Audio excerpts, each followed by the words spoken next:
It's been a minute since we went over our rubric on how we rate things over here at RSQ. So we're going to do a breakdown for you here and go in a little bit of depth so you can use our scale at home yourself. Because it's the best scale. We decided that a 5-point scale, not enough. It ain't enough. Not enough to rate books and understand why you feel the way you feel. So we are using a 10-point scale. We need more versatility because a 4 out of 5 could be like an 8 out of 10.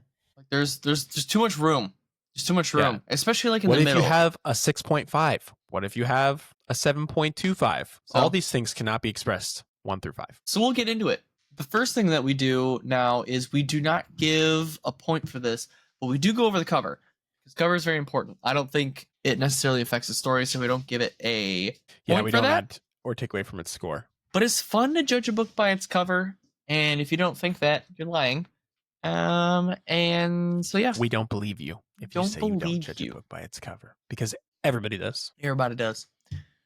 So our very first point we give is well-developed characters. So this is one of our favorite ones, because the characters, if they're not written well, story doesn't really matter.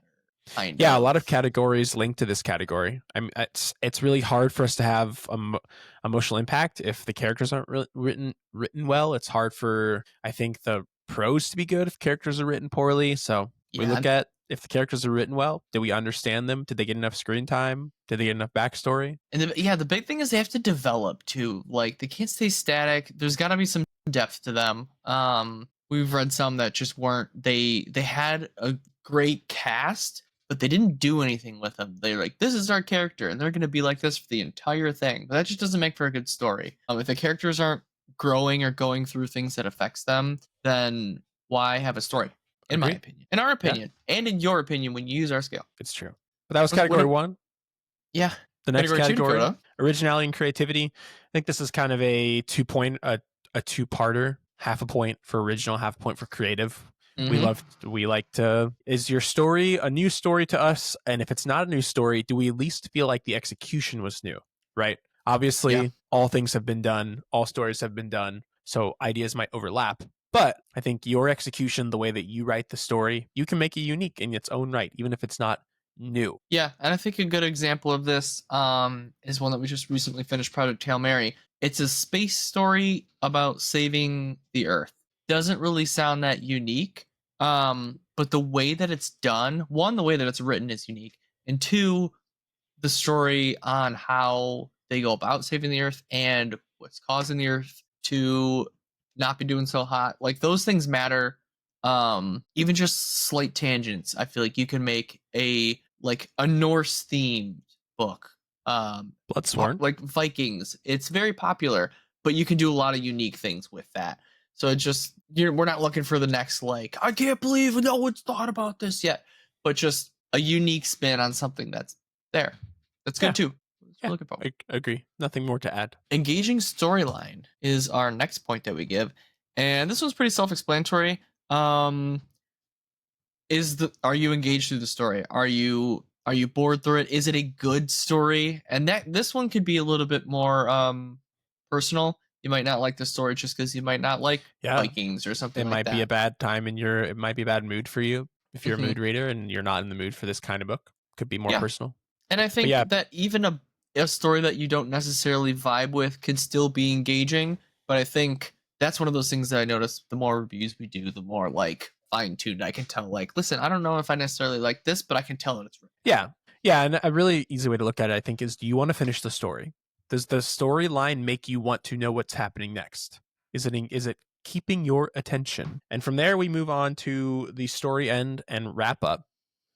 Was the conclusion satisfying? Does it feel earned? Did it leave room for a sequel? Did it wrap up what was happening in the book? Did the end of the book did it hit all the things necessary to have the story end? Did it climax and then reach a point where you're like, I see how this book left more unanswered and also ended? And things can be not answered, and that's okay if it makes sense for the story. Because some things are meant to be open loop, some things are meant to have some interpretation to them. But if you have some big plot points or even some side plot points that just are not closed and you're like, there's no sequel, I just don't get to know this. What happened to this character? Where did they go? That's going to lose some points. And I think that I think the balance of a good writer is where they can both resolve issues that are, if they're having a multi-series book, they can resolve issues that are happening in the book while also creating new ones for the next book. So if it's a Mhm. standalone, I think they need to resolve the issues or leave some intentional mystery. And if it's going to be a series, they can both resolve some issues and leave some open. There's got to be a concise ending. Yeah, especially if you do have a sequel, I feel like you still have to feel like this story, this book ended. Like I can't Right. just be like, word a cliffhanger isn't just stopping writing. Like there has to be some sort of like lead up. Yeah, there has to be a purpose in your cliffhanger. Did you use your cliffhanger to create stakes? Did you wrap up some things while leaving other things open? Yeah. Yep. The next point we give is one of my other favorites is world building and setting. This one's big, and this is a two-parter because world building and setting kind of are different. Um, your setting is where you're at. So your setting is like, hey, we're in a Viking village in Viking land on Viking planet. Great. But the world building is everything that's happening that makes that place that place. So this is like your magic system, the lore behind the villages that you're in, and why are the Vikings here, and like why are the characters in the position that they're in? What's happening in the world to cause our story's problem? Yeah, Thing. the That's potential world political building. landscape or the landscape of the world. Like, what are the issues? Yeah, exactly. And that's why we separate those two. We used to kind of combine them, but now I think it's more separate. Yeah, I think that's a recent growth point for us after doing I think we're about 7 months into doing RSQ now, and I was looking at books at first, like for the 4 setting. months. Only 4 months? I feel like it was the beginning of the year, but I could be wrong. I feel like I've known you my whole life. Terrible. Oh my God. There you go. Anyways, yeah, I feel like I definitely was looking at just setting for a while, and then I realized, wait, it's got to be a two-parter. So here we are. From there, we move to pacing and structure. Does the book move at good pace? Does it drag? Does it feel rushed? This is another two-parter, I think, because pacing is how the book moves, and then structure is the book set up in a way that makes sense? Do we have a clear beginning, middle, and end? Do we have a clear progression of the story in a way that the book is well structured? And I felt like the structure point I was always giving to everybody because I was like, all these books have structure. I don't know why we're giving points to this until we read a book that didn't have it. And I was like, wow, this book wasn't outlined. And if it was bullet points, and they only hit the bullet points. There's nothing connecting all the points. Out of the character, they got places somehow that just weren't able to get to. It's almost like edit your book, I guess. I don't know. And that's just kind of how it feels, structure wise. This was one where I really had to be reading books and paying attention to it for a while before I could better articulate that structure matters and why structure matters. Mm-hmm. And it's not really an opinion thing. Structure's there or it isn't. Oh yeah, structure's objective. I don't think it's not an opinion. Is your book structured or not? And I don't. And so even if we, and I think that's one of the things we try and do, even if we don't, if we recognize a book isn't for us, I think we still try and look at the basic building blocks. We're nerds over here. We like to look at things like science. And so we look at the basic building blocks of a story. And I think structure is a critical key of the story, critical aspect of a story. Yeah, we could vehemently hate your book, but we could recognize that you have structure, and we're going to give you a point for it. It's true. It's true. Emotional impact. This one is kind of a little bit harder to explain, I feel like, because do you feel emotions while you're reading this? Oh, this character died. Are you sad about it? But I feel like also, does it invoke emotions that now I'm struggling to, I feel like, break this down. Yeah, I see how this one could be more subjective, because if you're not an emotional person, it's going to be tougher to say this book invoked emotions for me. But I think it's a two-parter. Like, can we recognize that your characters are facing emotional weight without feeling it? That's what I was trying to get at. Yeah. So I could rate it for emotional impact, even if it didn't make me sad.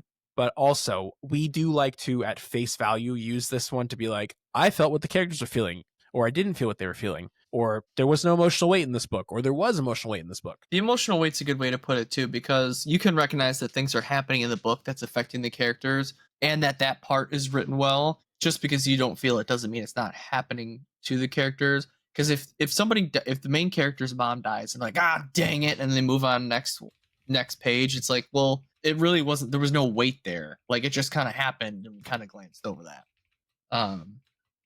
So I guess those are our points when it comes to emotional impact. But that's just a one pointer. We don't usually break that down between the two. Yeah. And the next one, writing style in prose. This is a fun one. Yeah, This is another one that's technical, I think. it is technical. I think we split this one up with prose just being, does it make sense for the world that we're in? If we're in London, they should sound English.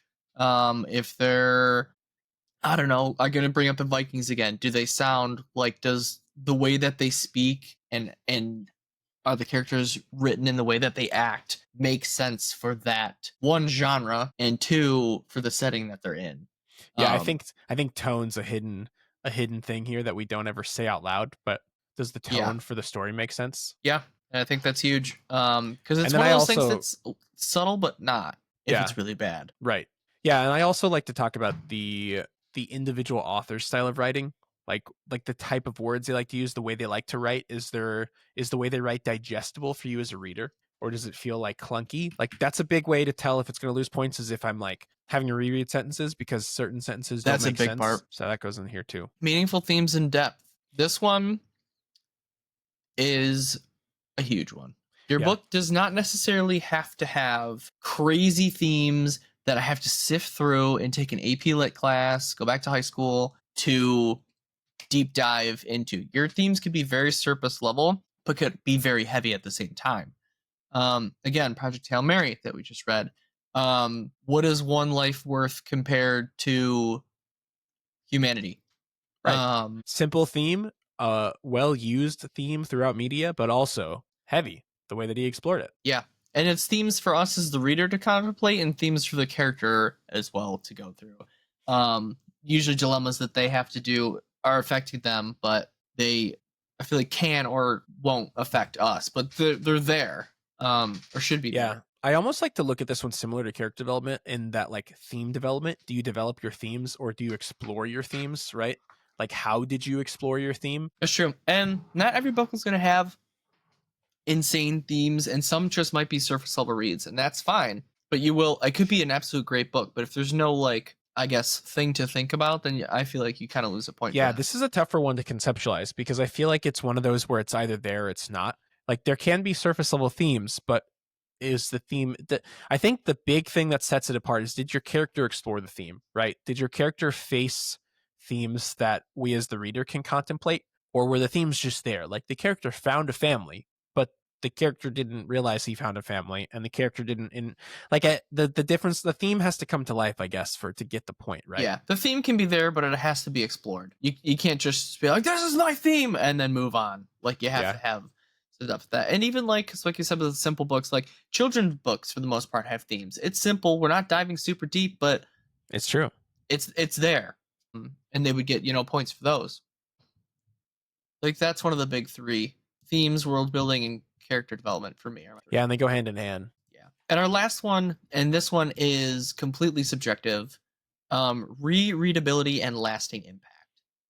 Yeah, this one's you want to talk definitely about based this one, off. Dakota? This one's definitely based off of our feelings, and it's a two-parter. We do one, when I read your story again, then that's heavily opinionated. It's hard for that to be objective. It is definitely a subjective point. And two, did your world leave an impact on me, so I'm going to think about it later? And that can be a positive or a negative thing. We normally only give it a point if it's a positive thing. But your world could leave an impact on me in a negative way. It's like, I have to think about this later, and I don't want to. Yeah. I don't know if I have much to say else besides that. If I walk past it on the shelf and I look at your book, I want to be like, oh yeah, that, like, I remember like a thing.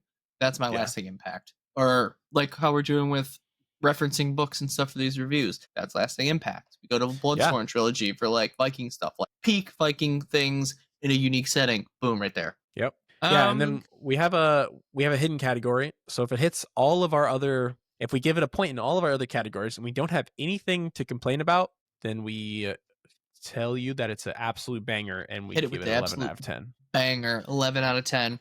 And I think and then that I think Project Hail Mary is a good example of something that was close to being a banger, but it lost. It barely lost a point for each of us that made it not a banger, right? Like it was. I think some people are going to think that that's a slow one, so it's not getting the absolute banger. Even though to me could have potentially transcended 10, it just didn't quite get there. Yeah, it just missed a mark, and that's fine. It's still a fantastic book. 9.25 out of 10 is what we gave it. That just doesn't get the absolute banger, and that's why it's a hidden category that doesn't get a point unless it gets all the other points. Yep. And then, of course, we have our RSQ recommended. We will always either recommend or not recommend a book. And we will be honest with you, we will not recommend you garbage that we did not enjoy. Books we did enjoy. Yeah, we try to tell you why we recommend it or why we don't recommend it, or if we don't Sometimes it's recommend it, conditional. yeah, if we don't recommend it, who we think would like it. Yeah. I can't remember the name of the book, but we did one that we just read it and it was okay. It wasn't for us, but it was perfect for people looking for like an intro YA sci-fi. It might have been 5028 Sonata of that's Fate, what I think it was. Yeah. It was well written, it just wasn't for us. Right. And so that's kind of how we do that. So that's how we break it down. Break it down. Any hoser, thanks for listening. Any Please use hoosh. our scale. If you do, let us know, and we will share your post because that's awesome, and we love that, and we'll comment. And we'll comment that we love it. That will be that. That's that. On that note, RSQ out.